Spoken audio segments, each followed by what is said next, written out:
चालू सुरू 1 2 3. नमस्कार, मी राहुल देशमुख, मनभाग, तालुका कारंजा लाड, जिल्हा वाशिम. आपल्या इथे नेचर्स ब्लिस कृषी पर्यटन आणि बांबू केंद्रामध्ये आता आपण बांबूची एक किल्न आणलेली, भट्टी आणलेली आहे. तर 1 टनची कॅपॅसिटी आहे, पण 600 ते 800 kg तिथं मावतं. आता याच्यातनं आपण एक जवळपास 2 ते 3 बॅच काढलेले आहेत. या 3 बॅच काढल्यानंतर हा जो आहे हा कोळसा इथं तयार झालेला आहे. हा बांबूचा कोळसा आहे बघा, असा वाजतो तो. त्याला एक आवाज आहे, टणक आहे, त्याच्यावरती सिलिका आहे. त्या सिलिकामुळे हा टणकपणा आहे. आता याला आपण या मशीनमधनं, हे जे पल्वरायझर मशीन आहे, पल्वरायझरमधनं आपण भुगा करणार.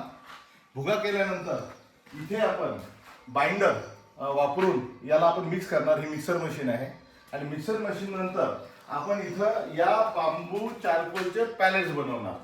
6-8 mm या आकाराचे आपले पॅलेट्स इथं बनतील. हे पॅलेट्स या स्वरूपाचे बनतील. हे जे आपण आता बांबूचा एक 5-6 टनाचा माल आपल्याकडे बांबू पॅलेटचा आहे ऑलरेडी, पण याच आकाराचे बांबू चारकोलचे पॅलेट्स बनतील आणि हे पॅलेट्स मग आपण व्यापाऱ्यांना देऊ यासाठी. आता हा जो सेटअप होता हा बांबू पॅलेटचा होता, पण आता त्याला आपण बांबू चारकोल पॅलेटचा म्हणून आपण आता वापरणार आहोत. हा प्रयोग आहे. प्रयोगाला यश अपयश किती येतं माहीत नाही, पण आता आमचे रोज रीडिंग सुरू आहे. नक्की इनपुट किती चाललं, नक्की आउटपुट. व्हिनेगर एक चांगला प्रकार आहे, तुम्हाला दाखवतो. कारण बांबू जाळल्यानंतर बांबूचं चारकोल आणि असा हा जो काळा पदार्थ बाहेर येतो याला बांबू व्हिनेगर म्हणतात. हा व्हिनेगर आहे. याला ॲग्रिकल्चर मध्ये भरपूर त्याचं ॲप्लिकेशन आहे. आणि यानंतर एक टार नावाचा प्रकार बाहेर पडतो, तिसरा प्रोडक्ट.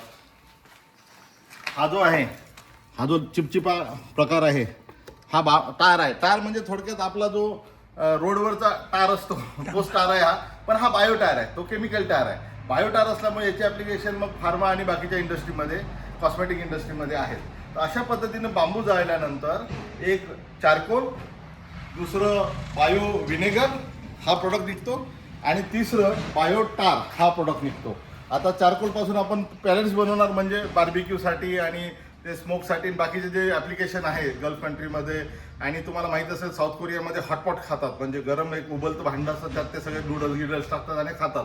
हे ते घरातही खातात आणि त्यांची जी होरेका इंडस्ट्री आहे, हॉटेल कॅटरिंग रेस्टॉरंट इंडस्ट्री, यामध्ये पण त्याचा वापर होतो. तर आम्ही ते तिथल्या बायरसोबत टचमध्ये आहोत.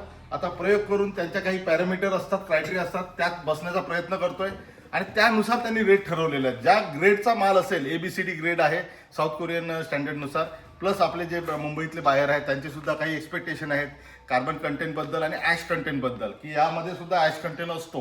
तो कसा दूर करायचा यावर आता आमचा अभ्यास सुरू आहे. अभ्यास करत करत मला वाटतं अजून 2-3 बॅचेस कुर्बान करावे लागतील. त्यानंतर अभ्यास पूर्ण होईल. अभ्यास पूर्ण झाल्यानंतर मी तुमच्यासमोर परत येतो. धन्यवाद.